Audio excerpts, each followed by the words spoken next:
I saved a woman in a rest area on Route 66. As soon as she woke up, she hugged me and called me her husband.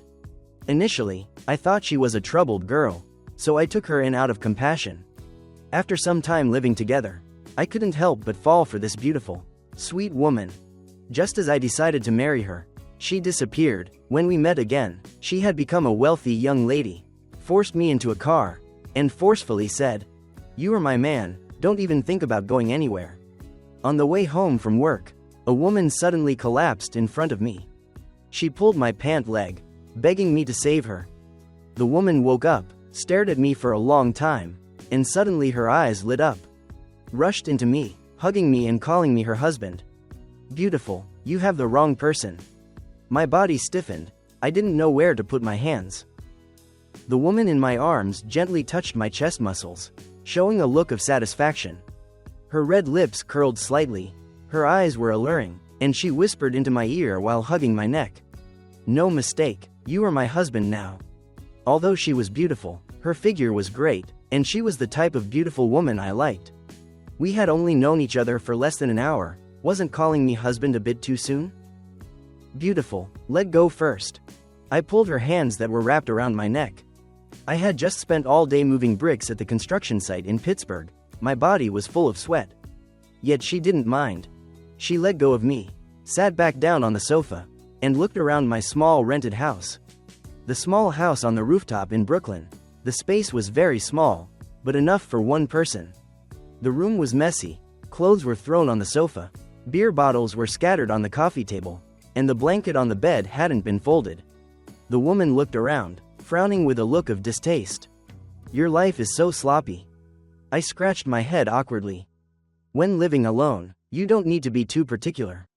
"It's okay, I'll help you clean up later." She smiled at me. Wait, does that mean she's not leaving? All of the woman's actions were very strange. She had no ID, and no phone. I asked where her house was, I would take her back. She said she couldn't remember. "Then let me help you call the police. The police will help you find your house." As soon as I took out my phone, the woman rushed over and snatched it. "No, I want to follow you." "Beautiful, aren't you afraid I'm a bad person?" She laughed. "If you were a bad person, would you think about helping me call the police?" I gave a helpless smile. "Then you can't stay with me, can you? What if you have a boyfriend or husband?" Lovelace said decisively, "I don't have a boyfriend. I'm even afraid of being left on the shelf." This phrase, why does it sound familiar? "You are my husband." Wait, didn't you say you couldn't remember anything?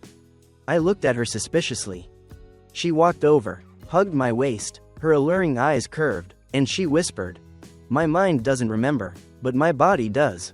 As she spoke, her hand slipped under my tank top, tracing the outline of my abs. My body stiffened, and my face felt hot. I hurriedly pushed her away. "I'm dirty. Don't touch me." "Dirty where? You are clearly very clean." She tried to reach out again. A man as big as me was teased to the point of being confused and helpless by a woman. All right, if you don't mind, just stay. We'll talk again when you remember." I quickly took 2 steps back, putting up my hand to stop her. The woman laughed happily. "Thank you, husband." Don't call me husband. My name is Feynman, call me by my name." She said, "Then I'll call you Feynman GE, okay?" I awkwardly scratched the back of my neck, smiling. "Sure, as long as it's not husband." My entire body was covered in sweat, and my clothes were still stained with mud and cement. If it were a normal day, I would just take a basin of water and wipe myself down casually. But today there was a woman here, and judging by her clothes, she must be a meticulous person. I was image conscious, afraid of losing face in front of her. So I grabbed my clothes and basin and went to shower at the public bathroom on the first floor. When I returned to the room, the messy place had become very neat. Did this place even look like where I used to live anymore? The woman stepped out of the bathroom, water still dripping from her face. She saw me, rubbed her stomach, and said coquettishly, "Feynman GE, I'm hungry." I was staring at her, unconsciously swallowing my saliva. She was wearing my gray tank top, revealing her fair arms and long, slender legs. The tank top was very long, reaching her thighs. Her skin was very fair, and she was very thin, but the places that should be curvy were very full. I quickly turned my face away, grabbed the towel in my hand, and dried my soaking wet hair. Trying to remain calm, I asked, "Why are you only wearing a tank top out?" "It's too hot in the room, and all my clothes are dirty, so I had to wear your tank top. You don't mind, do you?" "No, I don't mind." I lowered my head, squeezed past her, and went into the bathroom. I washed my face with cold water. When I stepped out, I saw her sitting bored on the sofa reading a magazine. Seeing the cover of the magazine, I was immediately embarrassed to the point of getting goosebumps. That magazine was given to me by friends at the construction site. I had never read it, it was just sitting on the coffee table collecting dust. A bunch of single men, when lonely, often look at pictures of beautiful women in magazines. I was exhausted from working all day. Where would I find the time to look at pictures of beautiful girls? She turned her head, her gaze scanning me up and down, then showing a strange look. How should I describe it? This look was very similar to the look of the single men at the construction site when they saw beautiful girls. She leaned against the sofa, rested her hand on her cheek, and smiled. "Feynman Ge, you have such a good physique." I lowered my head and looked at myself. My wet white tank top clung to my body. My abs were faintly visible. Being complimented by her, my self-esteem soared. Then I straightened my back, showing off my physique perfectly.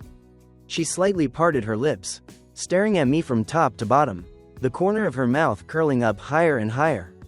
"I'll take you out to eat." I interrupted her probing gaze just in time. If she kept staring, I would actually catch fire. She looked down at herself, shrugged helplessly. "How can I go out wearing this?" "Then I'll go buy food, you wait for me here." Feynman Ge, you have to be quick. I'm starving." I smiled innocently. "All right, I'll be right back." On normal days I would eat instant noodles, but tonight I broke the rule and bought a lot of good food. She ate very little, getting full after just a few bites. I ate the rest clean. After eating, I cleaned up the meal boxes. The woman looked at me and smiled. "Feynman Ge, are you this kind to all women?" "Huh?" I looked at her, confused. "You were willing to shelter me, and you even helped me buy so much delicious food. Are you only kind to me, or are you like this with all women?" Her captivating eyes were full of charm, staring at me with a smile. "A poor man who hauls bricks like me, where would I find a woman?" I laughed self-deprecatingly. How could a handsome man like Feynman Ge not have women who like him? She looked a little surprised. "Can being handsome be eaten? I have no house, no car. Why should a girl endure hardship by following me?" She smiled, moving closer to me, reaching out to touch my arm. "I only like handsome men. Whether they have money or not doesn't matter. I especially like handsome men with good physiques like Feynman Ge." The spot where she touched me suddenly felt itchy. I moved aside, advising her, "Wait until you experience hardship. Then you will know that men like me shouldn't be loved." She moved closer to me again. "Why not? Feynman Ge is so good. Even if I have to follow you and suffer hardship, I'm willing." This girl was too proactive. I really couldn't handle it. After going out to the rooftop to get some air for a while, my restless heart finally calmed down. When I entered the room, she was already asleep on the bed. The bed was not too big, not too small. It was comfortable for one person, but a little cramped for two. She was very considerate, sleeping on the sofa, covered with a blanket. I walked past and saw she was sleeping soundly, so I didn't wake her up. The sofa was too short, she couldn't stretch her legs out, so she had to curl up, looking very uncomfortable. I picked her up and gently placed her on the bed. She suddenly opened her eyes and grabbed my hand. Her dark eyes were full of panic and fear. "Feynman Ge, I'm scared, sleep with me. Don't be afraid, I'm here." I patted her hand. She pulled my arm, refusing to let go. "I'm very well behaved when I sleep, I won't bother you. Sleep next to me." Seeing that she was genuinely afraid, I had no choice but to agree. She moved to one side, leaving a large space for me. Lying down, I tensed my body, not daring to move an inch. She hugged my arm and fell into a deep sleep. The woman said she forgot what her name was. "If you don't mind, you can call me wife." Every time she spoke, it was shocking. And I was teased by her to the point of not knowing what to do. Calling someone wife without being married seemed unserious. I thought it over and decided to take her to the police station. I tricked her into going outside the police station, and she suddenly burst into tears. I was flustered, lifted her face, and helped her wipe her tears. She suddenly hugged me tightly, saying aggrievedly, "If you dare to take me in, I will tell the police that you kidnapped me." I didn't. Beautiful, don't frame me. She tightly hugged my waist. "I don't care, who told you to trick me?" Reluctantly, I had to take her back. As soon as we entered the room, she grabbed my shirt, stood on her tiptoes, and kissed my lips. In that moment, my mind went blank. My hands gripped the door behind me. I dared not move. The soft sensation made my whole body numb, and I even felt that this feeling was wonderful. Having grown up, this was the first time I had been kissed by a woman. Feynman Ge, I am your woman now. You must not abandon me. Got it? She pressed against me, her soft hand caressing my face. I looked at her blankly, nodding. All right, I won't abandon you. Looking at her lips, I couldn't help but swallow my saliva. My eyes couldn't look away. As if possessed, my hand moved down to her waist, pulling her into my arms. I asked her, "Are you truly willing to follow me?" She nodded. "As long as you want me, I will be your woman." It sounds a bit absurd. A woman and I only knowing each other for 2 days. We're together. A fierce battle ended, and I said goodbye to my 28 years of single life. What surprised me was that the woman was very good at teasing. But it turned out to be her first time too. I didn't know my own strength and made her cry several times. Her skin was soft. It was obvious she was a rich girl who had never suffered hardship. Following a crude man like me, she was truly at a disadvantage. Afterward, she fell into a deep sleep.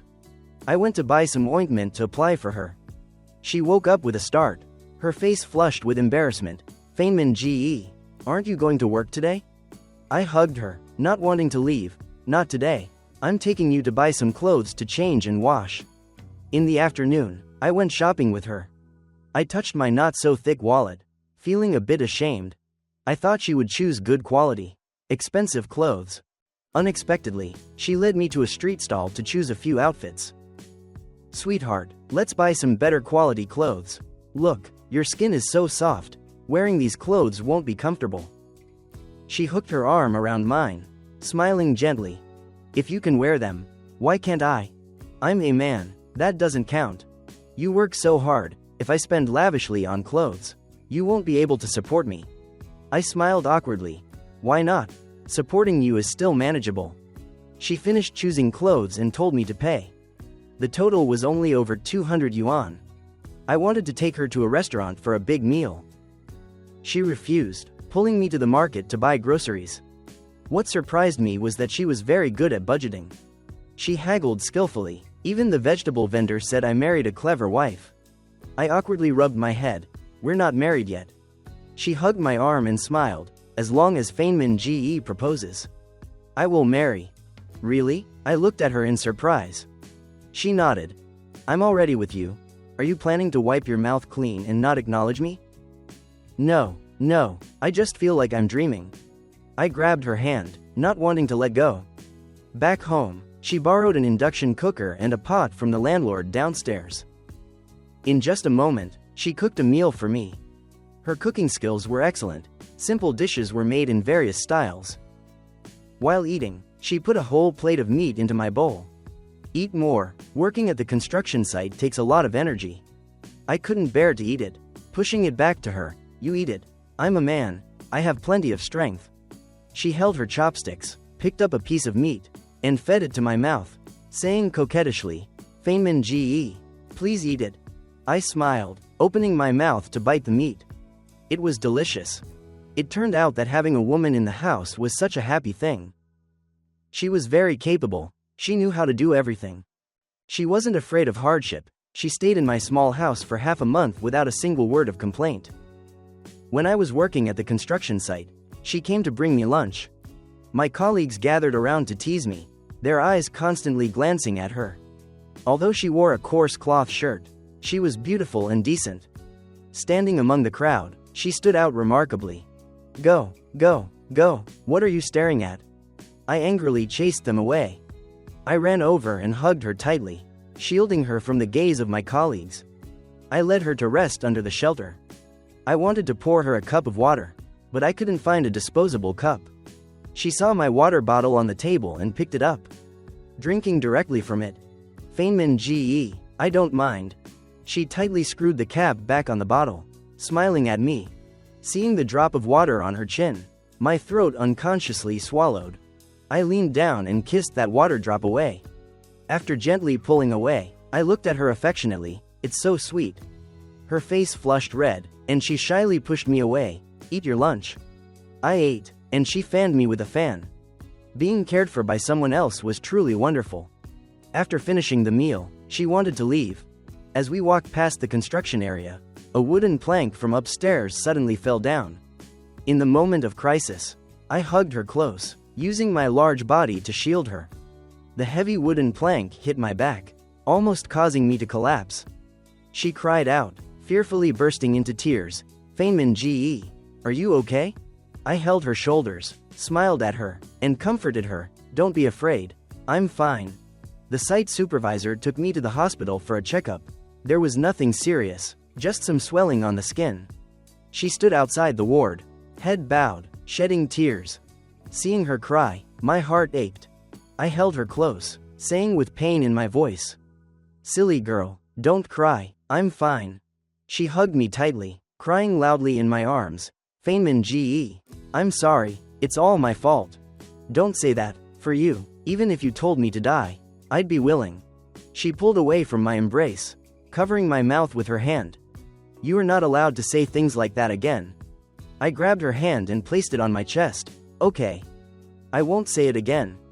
When we returned home that evening, she stewed chicken soup, saying it was to nourish me. I was very moved, hugging her and kissing her for a long time. She struggled, pushing me away. Feynman GE, hurry up and eat. Okay, we'll continue after we eat. She glared at me angrily. All you think about are those things. After taking a bath, I eagerly pulled her onto the bed. Her hand slipped under my tank top, gently rubbing my back and asking, does it still hurt? Where she touched me, it felt like an electric current was running through me, tingling and numbing. There was no pain left. I looked at her, wanting only to crush her into my embrace and never let go. After making love, we hugged and slept. The longer I spent with her, the more I didn't want to be separated from her. Initially, being with her was based on a man's instinct. But later, I started falling in love with this woman. I would get jealous seeing other men look at her. If she cried, my heart would ache. I couldn't bear for her to suffer. Hugging her made me feel so happy. This feeling was so miraculous, so sweet. I wanted to marry her, to live with her for the rest of my life. But I knew she wasn't an ordinary person. Judging by her demeanor and way of speaking, she was definitely a wealthy young lady who had run away from home. I knew she was deceiving me. She remembered everything. But she didn't want to tell me, nor did she want to go home. If that was the case, I would cherish the time I had with her. Whenever she wanted to go home, I would take her back. I loved her. No matter what decision she made, I would understand. If she truly wanted to marry me, I would definitely marry her. No matter how much hardship I had to endure later, I would ensure she had a good life. But if she came to her senses, tired of this kind of life, wanted to go home, and no longer needed me, I would decisively let go. We were both adults. What needed to be let go should be let go. Clinging on would only make myself despicable.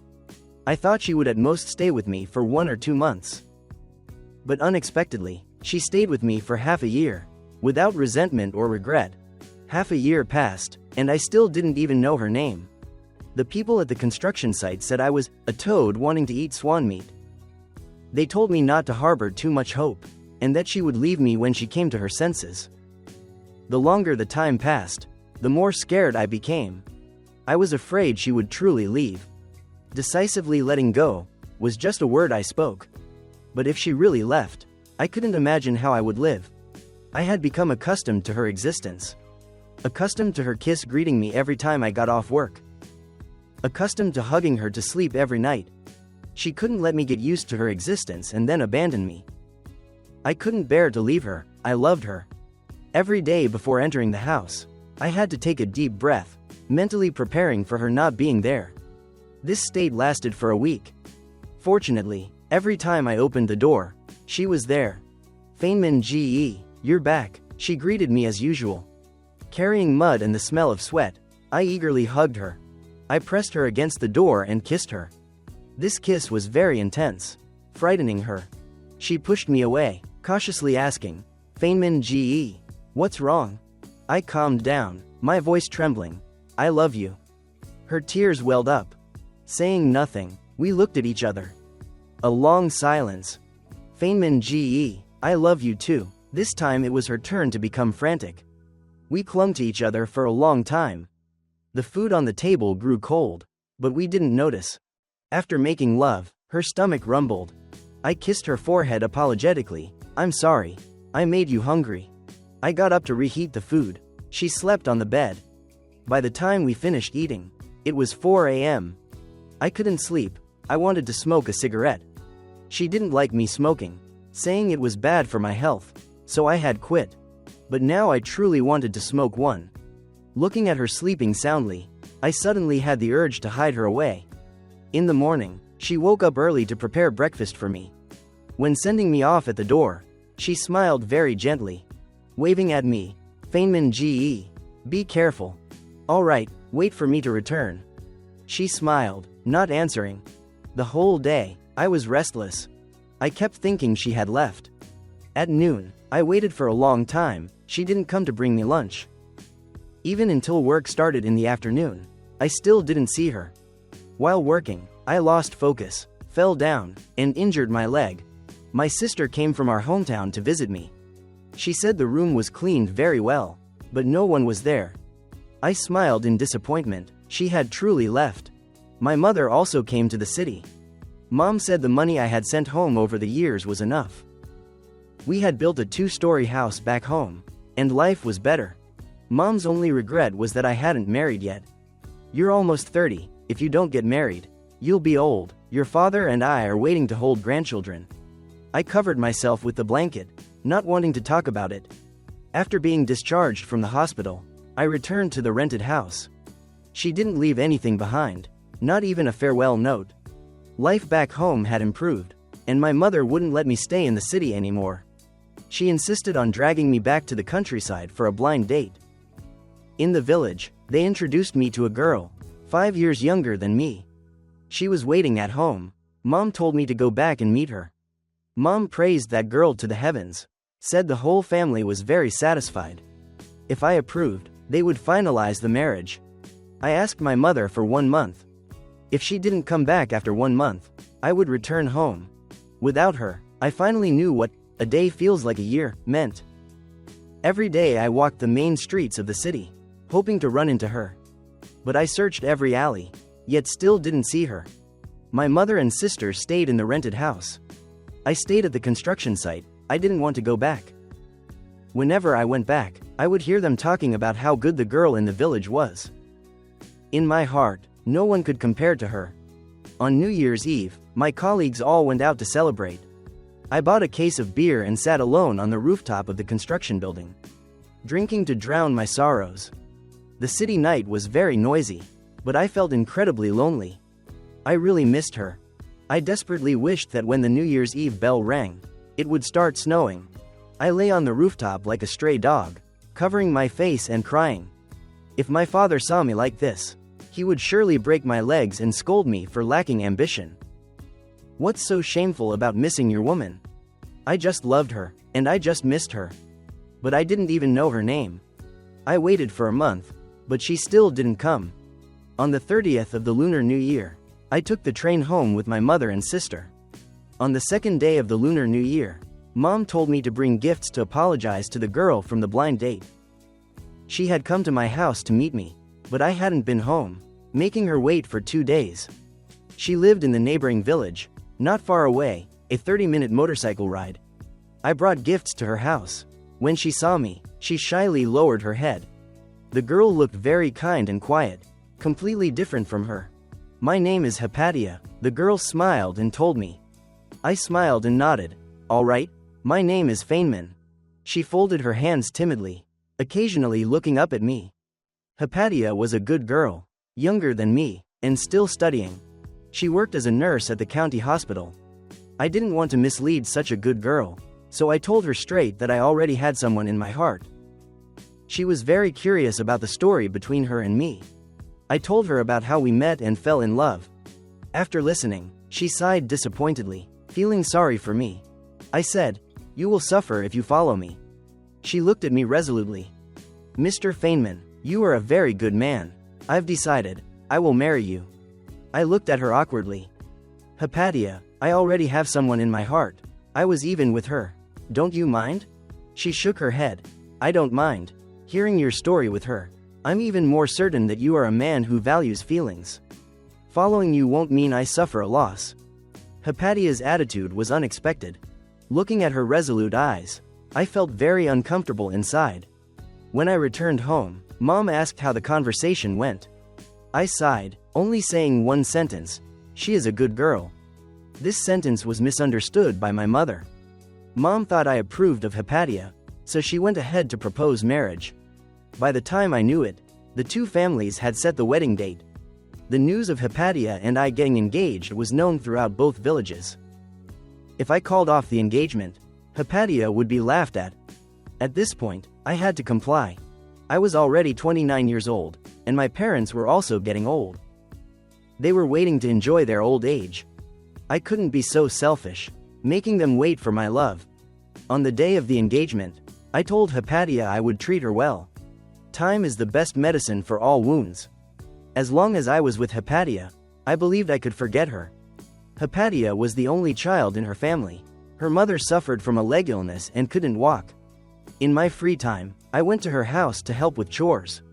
Hypatia treated me very well, she was very caring. Honestly, deep down, I saw Hypatia like a younger sister. She was young, with a gentle face that made one want to protect her.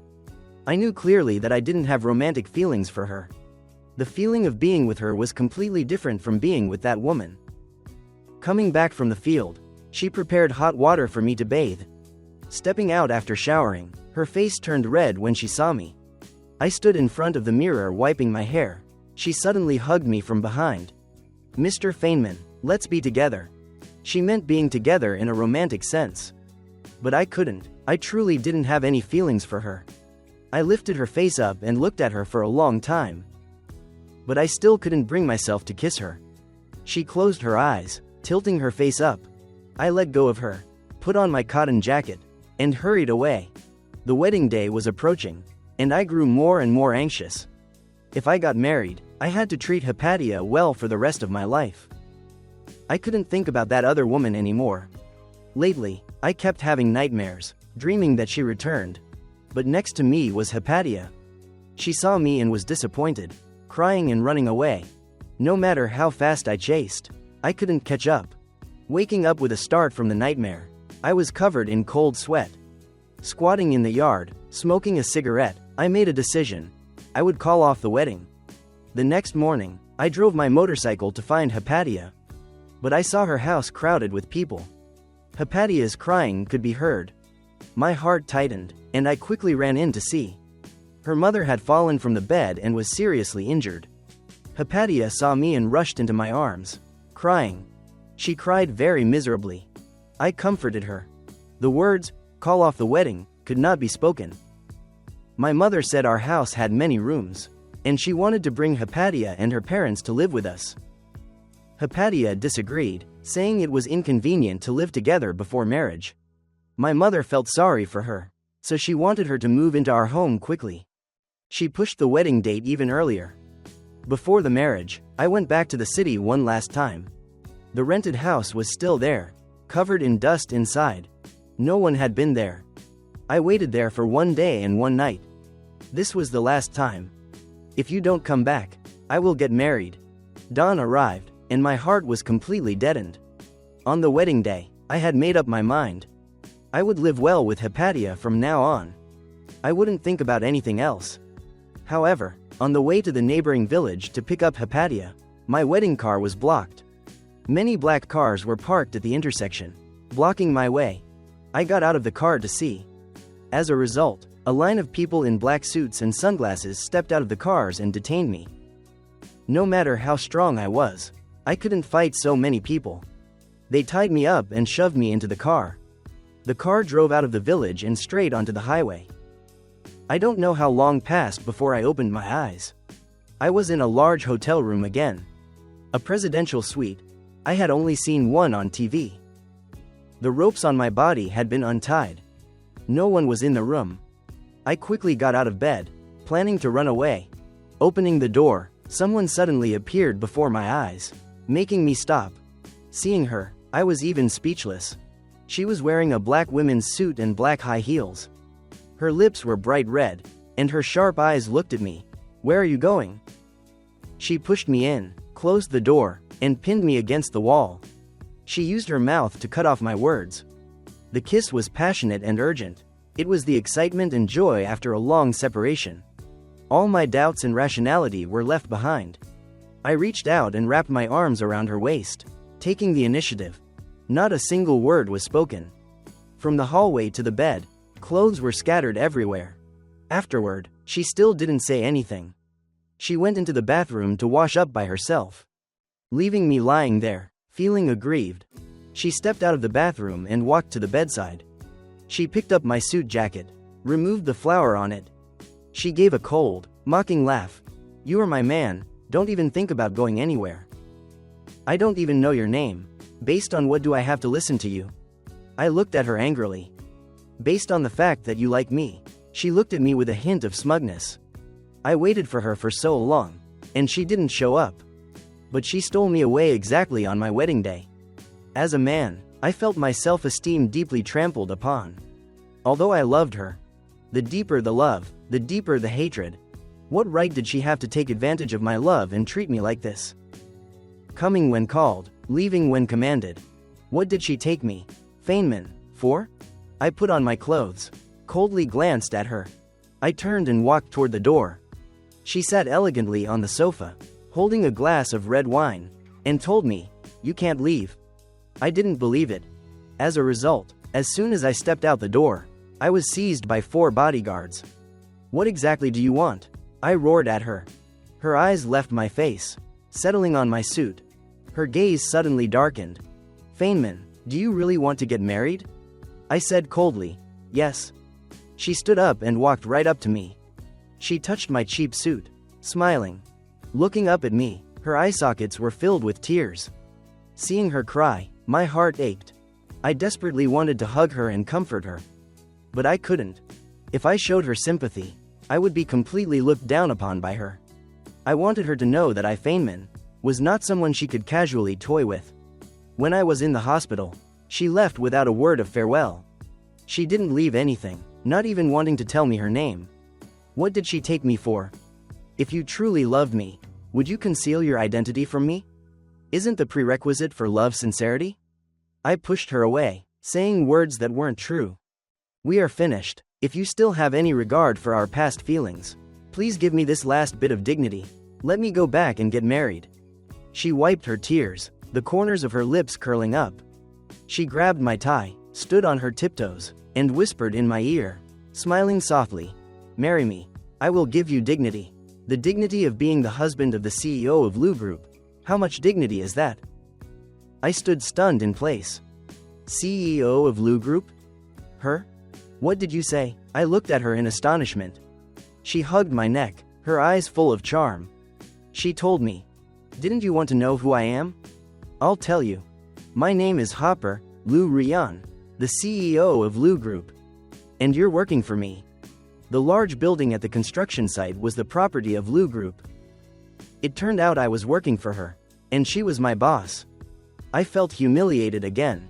So, I pushed her away, grinding my teeth in anger. "Feynman, marry me, I'll give you anything you want." "Hopper," I roared in fury. She shrank back in fear, feeling aggrieved. "What's wrong?" I charged out of the hotel again, fighting with the 4 bodyguards. I was very angry now, but I couldn't take it out on her. But this anger had to be vented.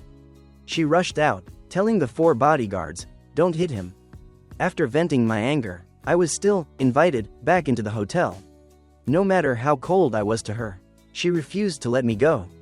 She sat beside me, carefully bandaging the wounds on my hand, not saying a single word. Looking at her like that, I truly didn't know whose fault it was that we had reached this point today. Hopper, from the day you left without a word of farewell, we were over. Can you stop deceiving yourself? The bandage in her hand fell to the floor. The air in the room instantly dropped to freezing point. After a while, she looked up at me, smiling sarcastically. If it's over, then why did you touch me? What do you take me for? A promiscuous woman anyone can touch? I'm sorry. Don't say those 2 words to me. I don't need them. She threw the gauze in her hand down, stood up, and left the hotel. Guards were stationed outside. This hotel was also the property of the Shaw family. There was no way for me to escape. 3 days later, a man came to see me. He said he was Hopper's, Lou Ryan's, fiancé. I felt deceived again.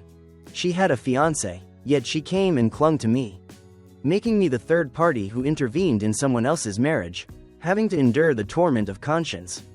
The arrogant man told me Hopper was his woman. He told me to stay away from her. Otherwise, he would teach me a lesson. I scoffed. If you can get me out of here, I'll even thank you. Fine, I'll help you escape Hopper's control, but you have to promise me one condition. What condition? He moved closer to me.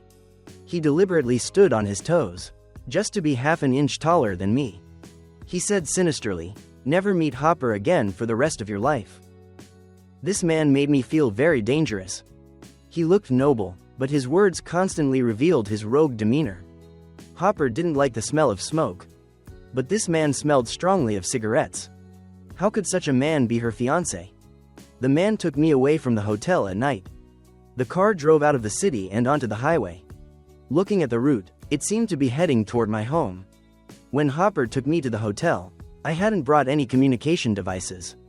Now that I had secretly escaped, I wondered if she would be worried. Thinking of this, I asked the man, "Friend, can I borrow your phone for a moment?" "What for?" He looked at me warily. I smiled. "Don't be nervous. I'll call my family to let them know I'm safe." Afraid that he would get angry if I said I was calling Hopper, I changed it to family. The man smiled maliciously. "I really don't know what Hopper sees in an idiot like you. What's your meaning?" I frowned, grabbed his shirt, wanting to ask for clarification. Unexpectedly, a sharp pain suddenly shot through my waist. My whole body convulsed. I looked back, and he had ambushed me with a stun gun. I fell into the car, losing consciousness. When I woke up, I was in a desolate forest. My body was tied with ropes. The man was smoking a cigarette, one hand in his pocket. He narrowed his eyes, looking down at me from above. He was completely a thug. 2 bodyguards were digging a hole. I angrily shouted, "What are you trying to do?" He squatted down and pressed the tip of the cigarette onto the back of my hand. He patted my face, then he spat on my face. "What am I doing? You slept with my fiancé. Burying you alive isn't going too far, is it?" "Nonsense, you are not her fiancé. Hopper would never like a bastard like you." He roared angrily. He grabbed my hair and yanked my head back.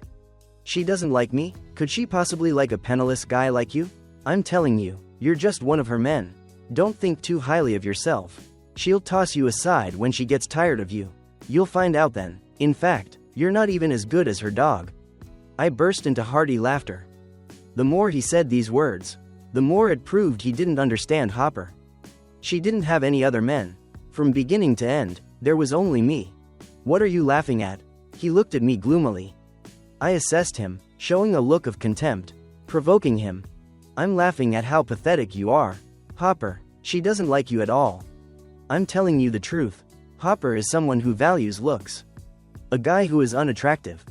And also has a small penis and weak kidneys like you. She wouldn't even glance at you." The man roared and punched me hard in the face. This man was wicked. I didn't know what had happened between him and Hopper.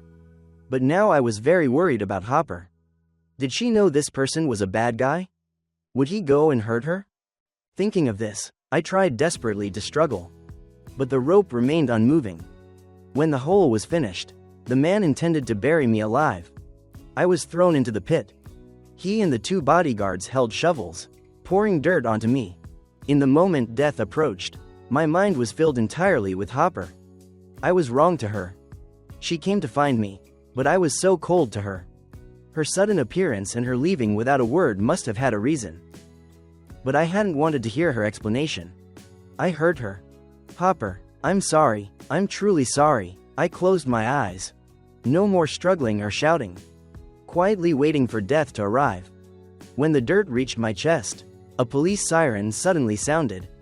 The 3 men digging the hole immediately became wary, intending to run away. The man was unwilling to give up. He grabbed the shovel and struck my head. I dodged, but was still hit and bled. Light flashed across the ground. The man threw the shovel and fled. I shouted for help. Unexpectedly, I saw Hopper. She stood angrily at the mouth of the pit, looking down at me. She picked up a clod of dirt and threw it near me, cursing. Are you a pig? You believe everything people say.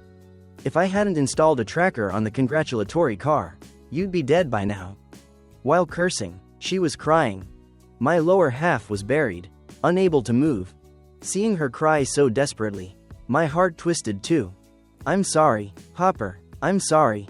The police rescued me. She didn't care about the dirt on my body. She rushed into my arms, hugging me tightly. Feynman, you idiot. If I had been a step late, I would never see you again. You foolish man. Why did you follow him? Do you hate me that much? If you hate me, just say it directly. Why treat me like this? She punched my shoulder, crying like rain. I lifted her face. I used my lips to block the rest of her words. Her hands, which were tightly gripping my shirt, gradually relaxed. She wrapped them around my neck. I pulled my lips away, pressing my forehead against hers. I looked at her with the utmost tenderness. Hopper, I love you, I'm sorry. Feynman, you don't hate me anymore? She asked, aggrieved. I lifted her face. I kissed away her tears, smiling. I never hated you. My coldness was caused by my own self-esteem. I'm sorry I hurt you. Actually, the night before your wedding, I went to find Hypatia. She was very understanding. She said she knew your heart belonged to me. Since I was back, she would give you back to me. I looked at her in surprise. Then why didn't you come find me? Who told you to agree to get married? My leaving without a word was because I didn't want to end things with you. It meant I would come back. Who knew you would actually dare to get married? I was so angry, so I wanted to tease you a bit. Who knew your attitude would be so awful? I even thought you didn't love me anymore. I hugged her tightly, filled with shame. I'm sorry. I'm sorry. She also said, it's my fault too. If I had explained clearly to you sooner, none of this would have happened. Song Poo was arrested for attempted murder. Hopper told me. Song Poo was her father's secretary. He harbored wicked intentions. He tried to seize the CEO position. A year ago, her father had a sudden heart attack. Song Poo immediately took control of Lu Group. He even caused her father's death. Afterward, he used the title of her fiancé to become the CEO. After she returned to the country, Song Poo was afraid she would expose his true colors. He wanted to confine her. She outwitted Song Poo, taking advantage of his lowered guard. She escaped. And I saved her. Song Poo searched everywhere for her. She didn't have evidence to accuse Song Poo of murder or unlawful detention. So, she could only temporarily hide. She asked friends to investigate Song Poo. It took her half a year to reclaim the company. She was afraid Song Poo would find out I had saved her and was also with her. He would retaliate against me. So, she chose to leave without a word of farewell. She originally planned to return and find me after putting Song Poo in jail. But unexpectedly, I was about to get married. She was forced to change her plan. She took me away. It was because of this change that Song Poo became aware of my existence. So, he wanted to kill me. In order to marry Hopper and seize the Lu Group. Knowing the truth, I only wanted to kick myself. She treated me so well, thinking of me in every way. And yet, I had treated her like that. While I was in the hospital, she was busy with company affairs and didn't visit me. I lay restlessly on the bed. One day apart, I missed her to the point of agonizing discomfort. Hypatia came to visit me. She looked radiant, completely unaffected by the failed marriage. She said Hopper had helped her contact the best hospital and specialists. They would treat her mother's illness. Moreover, her job was also transferred to the city. All thanks to Hopper's help. Hearing these things, I despised myself even more. It truly was saving the world in a past life. That I was able to meet Hopper in this life. Mr. Feynman, Ms. Hopper is both beautiful and kind. You must not let her down, Hypatia said to me with a serious expression. I gave an awkward smile. I'm the one who isn't worthy of her.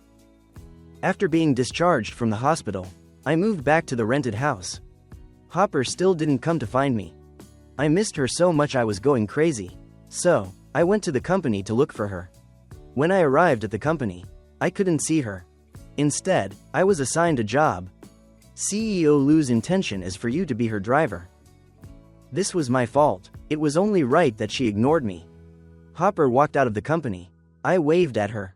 She paid no attention to me. She walked straight into the car, sat in the backseat, and said coldly, "Home."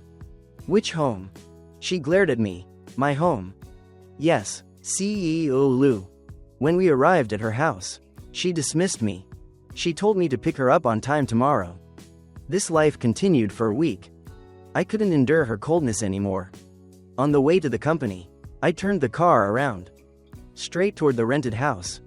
She yelled at me angrily, "Feynman, what are you doing? Hurry up and take me to the company." I drove in silence, ignoring her. The car arrived downstairs. She refused to get out. I picked her up, went straight up to the rooftop. Closing the room door, I set her down. I kissed her against the wall. Initially, she resisted a little, then she actively responded. I grabbed her slender waist.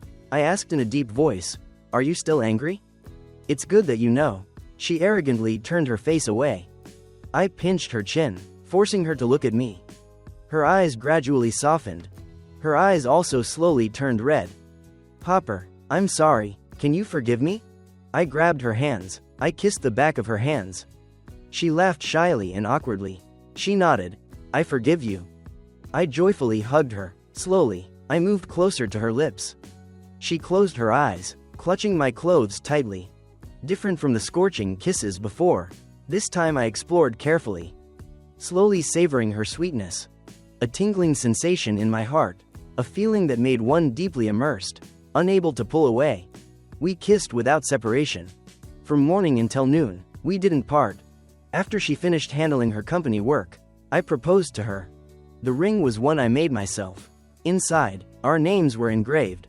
Although it wasn't precious, nor was it worthy of her. But she liked it very much. We got married. Life after marriage was very sweet. Hopper said she fell in love with me at first sight. I think it was mainly because she liked my looks and physique. Every time we were together, she always liked to touch my abs. She also liked to stare at me. During company meetings, her gaze always swept over me. Her eyes were filled with charm and desire, making me only want to make passionate love to her. Others called me a kept man, but I wasn't angry at all. I was willing to be Hopper's kept man. If I like eating it, I am willing to eat it for a lifetime.